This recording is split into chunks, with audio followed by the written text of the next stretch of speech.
Okay, so my message for tonight and my last message for the year is entitled The Messiah's Christmas Gift. Wow. I hope you're excited. I'm excited. Sobrang excited na parang I was really trying to make it as easy as I could. Kaya sabi ni Pearl, Pastor, nakikita ko nag-edit pa kayo nung nung slides niyo. Oo, kasi tinatry ko talaga siya to make it as easy. And I was praying, Lord, I really pray that this message would resonate to all of us, not just some, but to all. Amen. And I caught the tail end of our worship. No, it was Emmanuel praying, worshiping the King of Kings, wonderful Counselor. You reign. Amen. Okay, so every Christmas,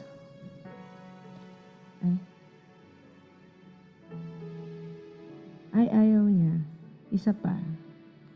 Ayun. So every Christmas, no, Christians, we try to share the truth that Jesus is the greatest gift of all. Tama po ba? No, yun lagi nating focus. Parang it's not about the gifts. Although we like the gifts, amen po ba? But we always share that Jesus is the greatest gift of all. But what would you say if this greatest gift had his own gift for all of us? Amen? Wow, gusto natin yon, right? I want to share my reference for our message for today. Sabi dito, this is from a book called Called to be Holy, and sabi, Jesus' atoning death was an intermediate goal, not the ultimate one. Ha? Meron pa ba? Di ba yun? Jesus came to the earth, God incarnate, God the Son became a man, a human, born of a virgin. Yun yung kinakanta natin, di ba? And then he was, yung kanta, you live to die. Di ba? You live to die. Crucified, laid, ayun. Basta alam nyo na yung song na yun, no? You live to die. So, di ba yun, Lord? That's the ultimate goal so that we can be we can be reconciled with God. We will go to heaven. We are forgiven. Pero there's something more, mga kapatid, no? Salvation for us. Ito medyo tweak dun sa laging sinasabi ni Pastor Mina, no? The goal of salvation is holiness. Laging sinasabi ni Pastor Mina, the goal of salvation is righteousness, di ba? The goal of salvation is holiness. Holiness. Pastor Cook, is it going to be one of those messages? Parang, but brothers and sisters, this is the real message. Amen? Of course, we love prosperity. Of course, we love healing. Of course, no? But the goal of salvation is holiness. That was the goal when God the Father made covenant with the Israelites. He wanted them to be holy. Amen? The purpose of the gospel is to transform us into the character of God or Christ-likeness. I couldn't help but think of us in LGI. No? That's our goal. That there will be, we will change lives and build lives. Changing lives and building lives, no? Transforming one child at a time sa ating LGI Kids, one community at a time sa ating Project Hope, one person at a time through our IME, our Windwatch, one person at a time. And naisip ko ngayon lang, one nation at a time in our World Watch. Amen po ba? Si Lord yon. Thank you, Holy Spirit, for that, no? Because God wants to transform us into the character of God. And we don't like talking about this. Why? Because we always feel insecure. Parang ang layo ko. But I pray, brothers and sisters, that tonight you will not be intimidated with holiness, but you will embrace the message of holiness because this is the gift of the Messiah for us. He came so that we may be holy. This is our calling, brothers and sisters. This is from 1 Peter chapter 3. But now you must be holy in everything you do. Everybody say everything. Everybody say now. Grabe. For the scriptures say, and these are all from Leviticus, no? You must be holy because I am holy. Wow. You know, we always, praise God for Jesus accepts us where we are. Amen, no? Gusto natin yon. But it doesn't stop there. There is always transformation because the call did not change. You know, sometimes, tapos na yon, Old Testament time yon. New Testament, it's grace. But grace was there even in the Old Testament. I can see my father, si Pastor Art, agreeing. Mukhang I'm on the, praise God, thank you Lord, no? I'm on the right track. So from the beginning, grace was always there, no? And even today, 2024, this is the call for us. But brothers and sisters, of course, there is good news because the Messiah came to earth so we can be holy. Are you excited for that? Maybe some of you, hindi ako holy. Buti na lang, nandito ka tonight. Amen po ba? Right? Because the call has not changed. You know, even as we accept everyone, we ourselves as sinners are accepted by God, but He has called us to be holy. Why? Because He is holy. Yung ating sinasamba, yung tinataasan natin ng kamay, yung sinasabi natin, Emmanuel, King of Kings, He is holy. And He deserves, no, yung ating transformation so that we can be like Him. Amen, brothers and sisters? Ngayon, I learned something. I attended a seminar and nung nagpe-present siya, sabi niya, I asked ChatGPT. So ako din, ginaya ko siya. I asked ChatGPT how to be holy. Okay? Ito yung sagot ni ChatGPT 7. Oh, hindi to galing sa Bible. Ang daming pumupuha ng picture. Ano to? Galing kay ChatGPT, no? So, number 1, faith and relationship with God. Okay? 2, live according to divine commandments or teaching. Kala mo, Christian yung ano, no? 3, purity of heart and mind. 4, love and serve others. 5, avoiding sin and temptation. 6, engage in prayer and spiritual practices. 7, be open to transformation. And 8, witness to and share your faith. Wow! Ano na to? Check. You know, I was in a seminar with other mga PCNC accredited executive directors, board of trustees, and there was one, they're part of the board of a seminary in Valenzuela, no? Parang yung ano na to is for mga Chinoys, no? Mga Chinoy ang kanilang community, yung kanilang target, no? And sabi niya, we were talking, and then he said, God really moves amazingly, sabi niya. Have you heard that there was one who was saved because he was talking to ChatGPT? Sabi niya ganon. Sabi niya, where can you see that the soulless saves a soul? Di ba? The soulless saves a soul. Di ba? Grabe si Lord. Oo nga, totoo, no? If you seek, you shall find. Sabi ni Lord. No? Amen po. Pastor Dave, hello. Parang ngayon ko lang napansin nandito si Pastor Dave. Hello, Pastor Dave. Parang good evening po, no?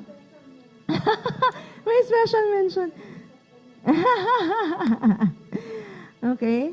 So, how to be holy? Now let's look at the Bible, no? Kasi kanina ChatGPT. Tingnan natin ano yung sabi, no? Imagine that, no? Sa kaka-ChatGPT niya, kausap niya na born again. The soulless saves a soul. Yun yung sabi sa akin. Anyway, okay, the renewal of the human spirit can only occur in connection with the Holy Spirit, our beloved Holy Spirit. Sabi ni David, ito yung prayer of confession niya when he sinned against God. Sabi niya, create in me a clean heart, O God, and renew a right spirit within me. So, ano tayo, no? Pwede tayong same page with David, the man after God's own heart, because I believe we've prayed this prayer before, right? Cast me not away from your presence, and ito, take not your Holy Spirit from me. Please, Lord, yan ang wag na wag mong gagawin. So it gives us an insight that it has something to do with the Holy Spirit. I think you know where I'm going, no? That the gift of the Messiah is the Holy Spirit. Let's see. This is, Jesus is the Messiah, right? And, right? Parang walang nag-agree sa akin. Jesus is the Messiah. And this is what John said, no? This is in, hindi ko nalagay, sorry. John chapter 1. Baka pwedeng i-edit, Pearl, sorry. John chapter 1. Then John testified, I saw the Holy Spirit descending like a dove from heaven and resting upon him. I didn't know he was the one, but when God sent me to baptize with water, he told me, the one on whom you see the Spirit descend and rest is the one who will baptize with the Holy Spirit. I saw this happen to Jesus, so I testify that he is the chosen one of God.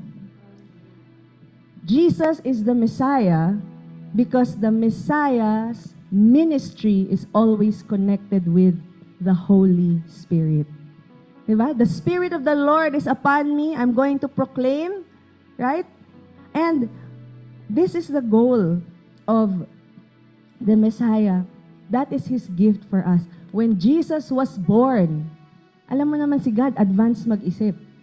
When Jesus was born, He was looking ahead to when He can baptize all flesh. Ano nangyari? Okay. All flesh with the Holy Spirit. Because in the Old Testament, we take it for granted tayo, wow, Windwatch, a Holy Spirit ministry. Si Pearl, may Holy Spirit. Si Tita Marlene. Si Michelle, lahat. But in the Old Testament, only kings, prophets, priests had the Holy Spirit. May magwi-windwatch sila lang. Alam mo yun? Tayo, anyone, yung nasa Zoom, di ba? Anyone can come because anyone can receive the Holy Spirit. Amen? That's the gift of the Messiah. Let's look at this. Okay? In Titus chapter 3, verse 4, but when the time came for the kindness and love of God our Savior to appear, then He saved us, not because we were good enough to be saved, but because of His kindness and pity by washing away our sins and giving us the new joy of the indwelling of the Holy Spirit. I like this version, Living Bible.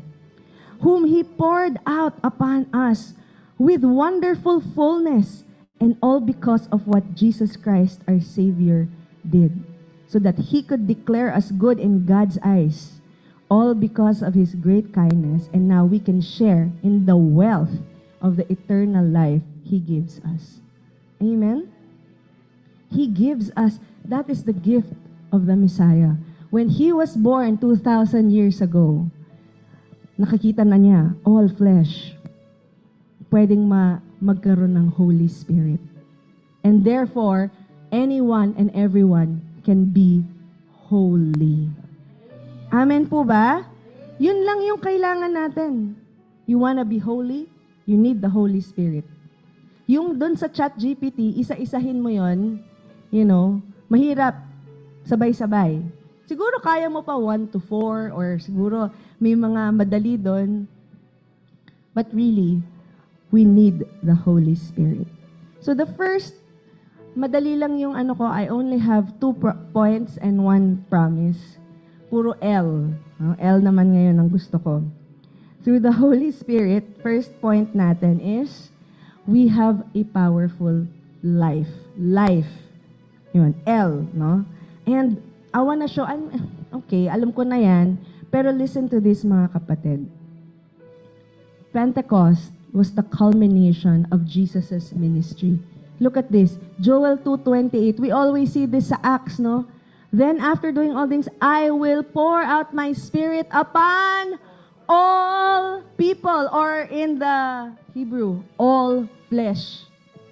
It doesn't matter if you are tall, if you are short, if you are thin, if you are poor, if you are black, white, red, yellow, brown, slave, free. Basta may laman ka, the Holy Spirit can be poured out on you. Amen? He's no longer exclusive. Bakit? King ka ba? Ay, bakit? Prophet ka ba? Bakit? Bakit? Priest ka ba? Siyempre, royal priesthood na tayo ngayon, no? Sa New Testament. All flesh, your sons and daughters will prophesy. Old men will dream dreams, and young men will see visions. In those days, I will pour out my Spirit, even on servants, men and women alike. All people, everybody say, all people. Kasama ka ba doon? Parang hindi ako pwede maging holy. People ka ba? Flesh ka ba? Amen po ba?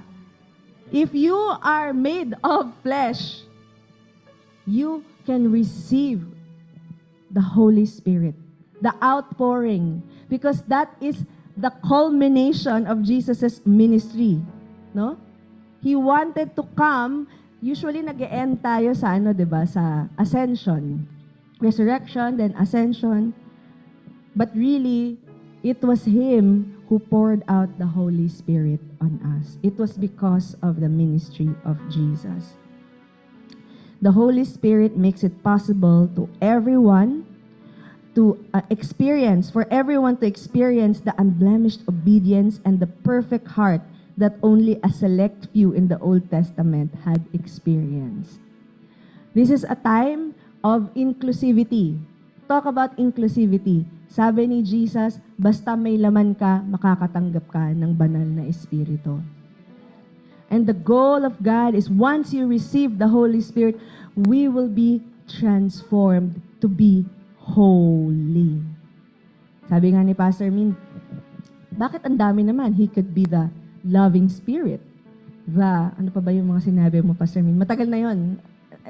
X years ago, no? Mga decade ago. Pero why is He called the Holy Spirit? Because He is the one who can make us holy. So if you have a holiness issue, amen? And I believe all of us have a holiness issue. Praise the Lord for the Messiah's Christmas gift. The Holy Spirit. So we can be holy. We can have a powerful life. Tingnan po natin ito, no? This is another text about Pentecost, no? It foreshadows Pentecost. Isaiah 32 verse 15. Until at last the Spirit is poured out on us from heaven, then, okay, pag nangyari daw yon, the wilderness will become a fertile field. Yung puso mo ba parang matigas? Pwede siyang maging fertile. Amen? Then, and the fertile field will yield bountiful crops. Magbubunga. Amen? Look at this. Justice will rule in the wilderness and righteousness in the fertile field. Kahit saan ka pumunta, wilderness ba yan? You know what the wilderness is? It's a wasteland. Wala kang mapapala doon. Diba? Walang buhay. Diba? Wala kang kabuhay-buhay. And yet, justice will rule. Hindi ka matatakot sa wilderness. Amen po ba? This righteousness will bring peace. Prince of Peace. Amen? Yeah, I said. Hindi ko ba nasabi? Justice will rule in the wilderness and righteousness in the fertile field. So wherever you go, doon ka sa matabang lupa o doon sa feeling mo parang patapong lupa, justice and righteousness will reign. No room for fear, no room na baka lokohin ako dito, baka anuhin ako dito. Alam mo yun, yung parang merong umatake sa akin, no? Yes, look at this. It will bring quietness and confidence forever. Sabi ni God, my people will live in safety. Quietly at home, they will be at rest. That's why God wants us to be holy. Amen po ba? It's not for us to feel, wow, ang galing-galing ko, I'm holy. No, it's for everyone so that we can experience justice ruling, righteousness ruling. Amen? Bountiful, yes, bountiful, fertile fields with crops. Amen? They will be at rest. You want to be at rest? Amen? Holy Spirit, make me holy. Make my family holy. Make my nation holy. Yan ang pinagpe-pray natin. Amen? And sabi, it's possible. Bakit? Kasi the Holy Spirit has been poured out from heaven. Diba? Nakita nyo yun? Kasi sabi, until at the last, the Spirit is poured out on us from heaven. Then, kasunod, causation. Causation, hindi nga correlation eh. Kasi it will cause the wilderness to become a fertile field. This is what we pray for. This is what we intercede, we cry for when we have our World Watch. Amen? Holiness, an effect of Pentecost. The gift of the Messiah to us. Sabi dito, when the holy character, sabi ni John Oswalt, when the holy character of God is seen in broken, fallible people, it is apparent that something supernatural has taken place in them. Sino ditong broken? Sino ditong, fallible? Diba? But if the holy character of God is seen in our lives, people will know the God that we serve is real. Kaya yun ang gustong gawin ng Holy Spirit, to make us holy. It is a testimony, it is a witness to people everywhere. There must be something different. You know what holy means? Iba. Other. That's how we're supposed to be. Iba. Other. Para, wow, yung Diyos mo, iba. Iba siya. Ikaw, di ba may gano'n? Ikaw, sinave ka ni God. Iba yung God mo. Amen po ba? Pinagtsatsagaan ka ni God. Wow! Iba ka. Iba rin yung God mo. Amen? Holy. That is what it means. Set apart. So let's not the time to be like everyone else, because the calling of God is for us to be different from the world. No?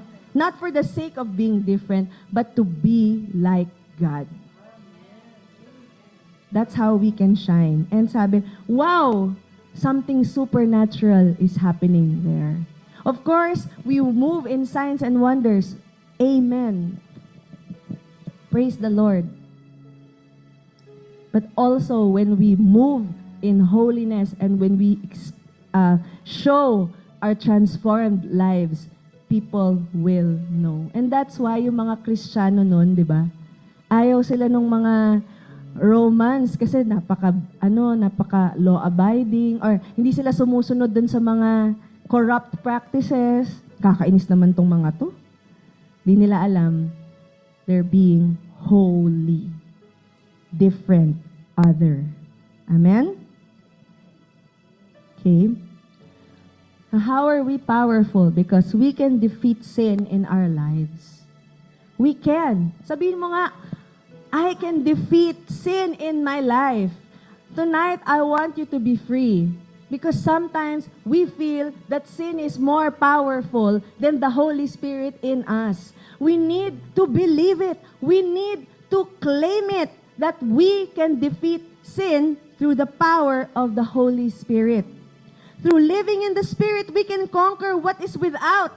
Trials, challenges, suffering, and even more, what is within. Our fleshly desires, evil imaginations, and undesirable actions.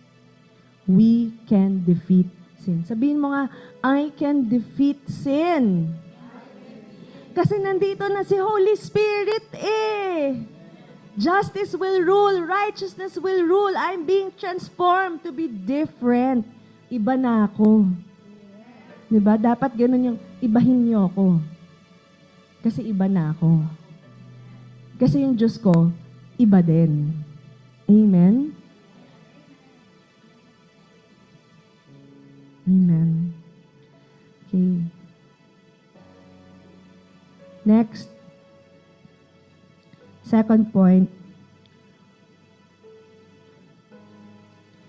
Una, life. Second, through the Holy Spirit, we have unbreakable love. Everybody say love. Madali lang, life and love. Magugulat kayo dun sa aking last point, no? What is this all about, brothers and sisters? The impossibility of holiness has always been a problem. You know, imposible naman yan, banal.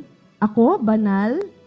Diba? Kaya nga people don't like it when we are saints. Right? We are called saints in the Bible. Believers are called saints. And yet, praise the Lord, this is what the Messiah did for us. He ushered in a new covenant where the law is imprinted in our hearts. So, parang impossible maging holy. Tingnan mo yung Torah, ang hirap. Ang hirap gawin. Pero sabi dito, Jeremiah 31:33, "But this is the new covenant I will make with my people of Israel after those days, says the Lord. I will put my instructions deep." Everybody say deep. Deep within them, and I will write them on their hearts.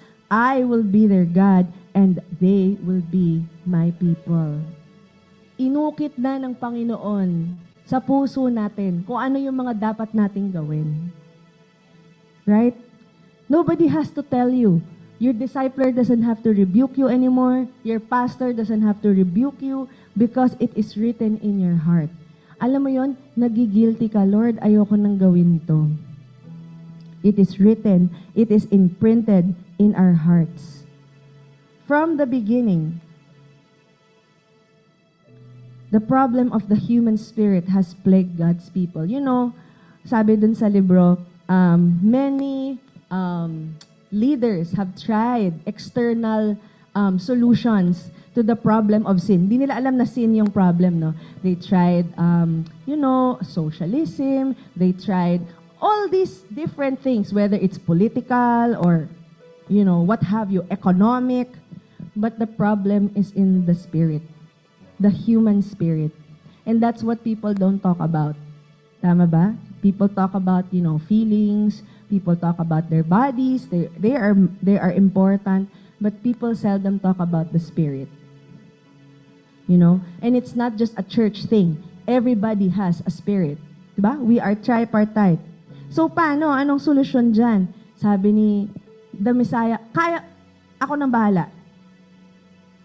Because I am here, the Holy Spirit will come, and therefore, a new spirit is now inside of us. Ezekiel 36:25. "Then I will sprinkle clean water on you, and you will be clean. The filth will be washed away, and you will no longer worship idols." I want us to go slow in this verse because lagi natin tong naririnig, but what are the idols in our hearts? Really? They may not be statues. Could it be money? Could it be prestige? Could it be relationships? "And I will give you a new heart. I will put a new spirit in you." Sabi, "I will take out your stony, stubborn heart and give you a tender, responsive heart." Bakit ka nagre-respond kay God? Kasi yung puso mo, binago ni God. Dati naman, hindi ka naman affected, no? Sorry, example ko ulit si Pastor Min. Ano yung sabi? "I'm in hell and I love it." O, diba? Sabi niya, dapat magbalik loob ka na kay Jesus, or ano ba yung sinabi? You should stop doing what you're doing, and you should come to Jesus. And sabi niya, or else you will go to hell. Yun pala, no? Sabi, "Well, I'm in hell right now and I love it." O, diba? Ganoon yung tono niya nun eh. But bakit ngayon? Konting lang, "Lord, forgive me. Lord, sorry, may ganito may thought na pumasok sa isip ko na nainis na naman ako. Gusto kong gumante. Lord, forgive me." Bakit? Responsive na yung heart mo eh.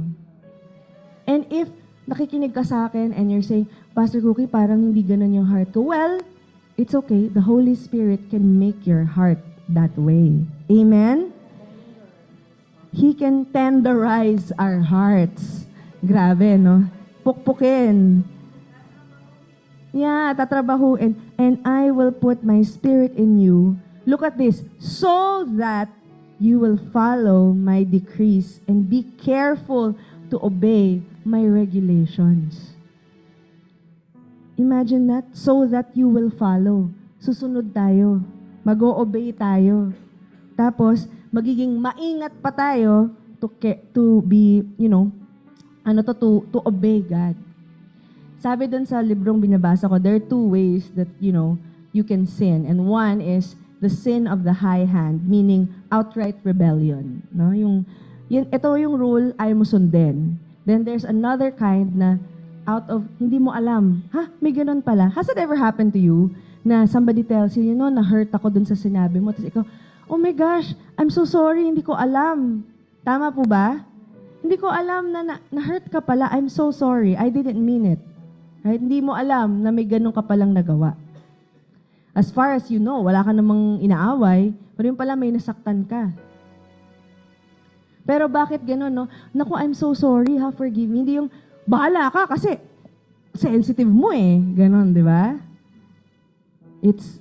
There is that recognition na, naku, I'm sorry, I didn't mean to hurt you. Amen?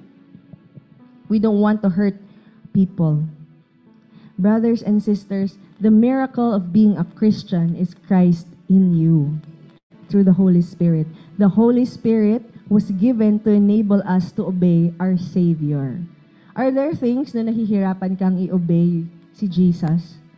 When you read your Bible, when you have your quiet time, ang hirap naman nito, Lord, hindi ko naman magawa. Remember, the miracle of being called a Christian means Christ is in us. And that means the Holy Spirit is moving. We can live out the covenant and kingdom life God has called us to. In the Old Testament, it was all about the covenant. When Jesus came, it was all about the kingdom. Pero if you look at it, it's the same. Covenant life is kingdom life. Amen? So people say, hindi, iba na, binago na ni God yung Old Testament.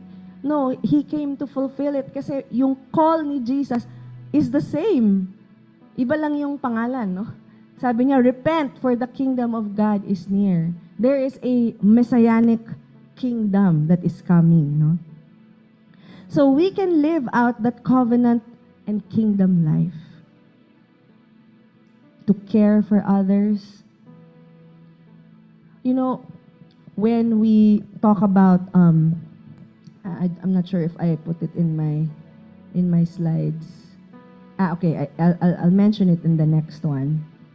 And I'm almost wrapping up already. Here it says, we will never be separated from His presence. Ezekiel 33 verse 27, 28, my dwelling place shall be with them, and I will be their God, and they shall be my people. The reason why God called the Israelites into covenant was He wanted to live with His people. Diba? Kaya nga may temple, kaya may tent. He wanted to live with them. Kaso, He cannot live there if there is sin happening. Tama? So kaya sabi niya, ito yung covenant life. This is what it means when you live in covenant because, I want to rescue you. I want to call you my own. Totoo yun na they didn't choose God. God chose them. And, we need, for me to dwell here, kailangan ganito yung mga mangyayari. And during the time in the Old Testament, there was a lot of atonement going on. Kaya may sacrifice eh. And to clarify, this one, not that I just learned it, but something I want to highlight is the sacrifices were not to gain the favor of God because they already had the favor of God. Kasi chosen na sila eh. Tama po ba? So the sacrifices was just, that continuous atonement that needed to be done, but they were already called by God. No? That was already the grace of the Lord. Anyway, then the nations will know that I am the Lord who sanctifies Israel when my sanctuary is in their midst forevermore. Yun yung goal ni God. That He will dwell in us. Bakit?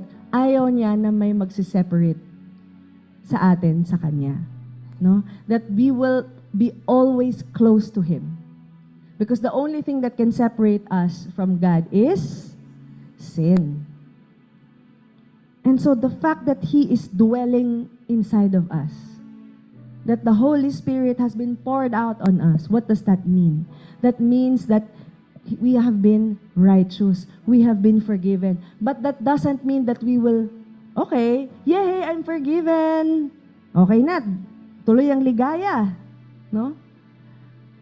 But we will continue to be transformed para laging nagdedwell si Jesus. Kasi pag hindi, yung Holy Spirit, nag-grieve siya. Yun yung lesson ni Pastor Chris sa IME, IBS. No? Last lesson on Wednesday. Baka for those of you who are taking that class.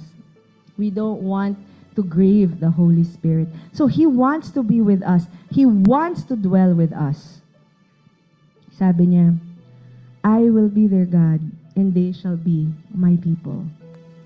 Brothers and sisters, no, God wants us to be close to Him. He does not want us to be apart from Him in any way. And that's why He wants to make us holy. That's why the Messiah's gift for us, when He came that first Christmas day, was so that we will no longer be separated from God through the power of His Holy Spirit. Nakukuha ba natin? Kaya yun ang regalo ng Messiah sa atin. That is Jesus' gift. Yes, He is the gift to the whole world. Praise God. He's the Messiah we've all been waiting for. But He has a further gift for us. So that the Holy Spirit can be poured out on all people, and so that His laws can be written in our hearts. And we will obey Him. You know, yun yung pinaka goal natin. No? Every time at Windwatch, that's the goal, for us to love to obey God. Papansin niyo ba yun? Minsan kahit parang may rebuke, parang, yes, Lord, I want to obey. Because that's the Holy Spirit speaking. Amen? No? Na kahit na parang rebuke na, yes, Lord, pagalitan mo ako. Yabang eh, no? Yes, Lord, okay. Diba? Because I want to obey. Diba pag alam mo na may mali kang ginawa, hindi mo na ipagpipilitan pa yon. You want to change. You want to do what God wants. Now, so yung first natin is life. Second is love. No? Always with Him. Now, the question is, and I'm wrapping up, why do I find it difficult sometimes to experience this powerful life and unbreakable love through the Holy Spirit?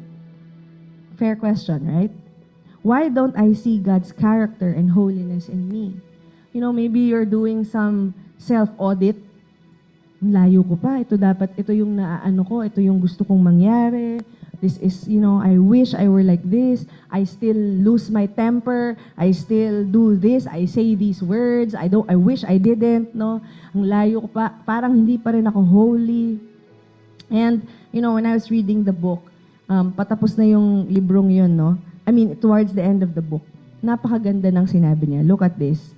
And this is where we will, you know, dwell and really pray. Sabi dito, in God's economy, you cannot possess what you do not have faith to ask for. Do you believe that God can make you holy? Do you ask God to make you holy? Or are you feeling, parang hindi ako ganong level? So that's the thing here. You cannot possess what you do not have faith to ask for. Sabi ni John Oswald. So tonight, we know that the Holy Spirit has been poured out already. Jesus came as a baby 2,000 years ago. We know that it is in operation, actively operating right now where we are. Amen? The gift that God has given, we know salvation through Jesus, the solution to sin. And also we know that, wow, the Holy Spirit has been poured out on all people. Kasama ako doon. So now, brothers and sisters, I want us to have brave faith tonight. I want us, kasi ang sabi, we are called to be holy. And maybe meron tayong standard na, yung ganitong holy lang, hindi masyadong holy, yung parang ganito lang. No, we must be what God is. Sabi, be holy because I am holy. Dapat yung character ni God, yung meron tayo. Amen? So, this is where I will end. Ito yung ating promise. Para lang maka-L, pero I like it, no? Brothers and sisters. Believe and receive it, lista, lista. Amen! You know, mahilig tayo maglista-lista. Lord, yung aking provision, yung aking ganito. Well, it's time, lista-lista sa holiness. Amen po ba? Amen po ba? So tonight, we're gonna pray. We're gonna ask the Lord. We're gonna have some time, you know. Sabi kasi, you will only possess what you have faith to ask for. Amen? Amen po ba? So, ngayon, we have to believe it so that we will receive it. Amen? Lista-lista according to our, para maging holy tayo. Because we know we are not the ones doing it. It is God who is making us holy. It is the Holy Spirit who is making us holy. Amen? Hallelujah. Why don't we, okay, I'll give you a few moments first.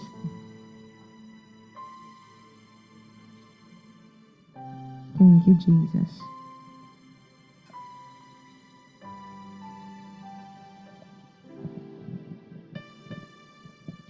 Lista-lista.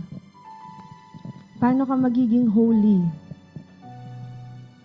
What are the things that you know are unholy in your life? List them down and say, Lord, reverse this. Make the wilderness of my heart fertile ground. I want to bear fruit, the fruit of the Spirit, love, joy, peace, patience, kindness, goodness, faithfulness, self-control.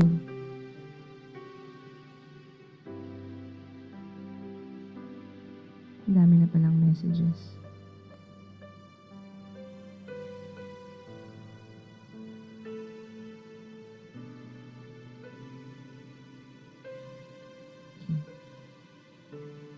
Hallelujah.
Thank you, Lord, for that awesome Christmas gift.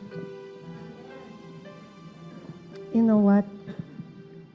Think about 5 years ago, 10 years ago, hindi ba nag-improve na tayo in righteousness, in our desires? Yung mga desires natin, hindi natin naiisip na, sana meron akong quiet time journal. Walang ganyan na tayo noon, di ba? Meron sana tayong, gusto kong kailangan, mapunta ako sa Winwatch, makinig ako ng message. Gusto kong magpa-WK. God has already been working in us every time kasi may Christmas gift na nga siya sa atin, and that desire for holiness comes from Him. That is the goal of God, the goal of our salvation. And whether you like it or not, talagang He is really transforming us. Diba? Amen? So we're just Let's just pray and thank God for this Christmas gift. Thank you, Lord, because we can be assured, we can be sure that your promise of bringing us from glory to glory will surely come to pass. And thank you, Lord, that lista-lista lang, and ang lista-lista is not only our desire, but every time we confess something that we want to get rid of in our lives, you gladly do it for us. Thank you, Lord, that even as we grow in our Christian life, thank you, Lord, that unti-unti mong tinatanggal yung mga hindi nararapat. Right now, Lord, I pray for each one of us not to pray a prayer of repentance right now, but a prayer of thanksgiving for what you have done and what you are going to do. Thank you, God. Thank you, Lord. And everybody say thank you, Lord, for the Christmas gift, the Holy Spirit. Palakpakan natin si Jesus. Thank you for the Holy Spirit. Thank you, Pastor Cooks, for that powerful message.